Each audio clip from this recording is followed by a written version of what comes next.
যে মানে বিবাহ কেন্দ্রিক মেসেজগুলো আমরা শুনবো। তার বয়স কত? বয়স তার বাবার সেটা নিয়ে তার কাছে আচ্ছা, তার বাবার বিষয় নিয়ে আমরা কথা বলি, আমরা তার সঙ্গে সরাসরি কথা বলি।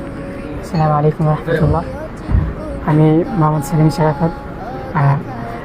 আমি হচ্ছে বড় ছেলে ওনার। তো আজকের এই আয়োজনটা আমার জন্য অনেক আনন্দের এবং আমার কাছে মনে হয়েছে যে আমার বাবা উনি ইসলামের জন্য তিনি একটা যুদ্ধ শুরু করেছেন, যে যুদ্ধটা পুরা সমাজকেন্দ্রিক, পুরো সমাজকে নিয়ে যুদ্ধ করেছেন। এবং শুধু সমাজ না, বলতে গেলে এটা পুরো বিশ্বের সাথে যুদ্ধ, যেখানে বর্তমানে আজ নারীরা এত অবহেলিত।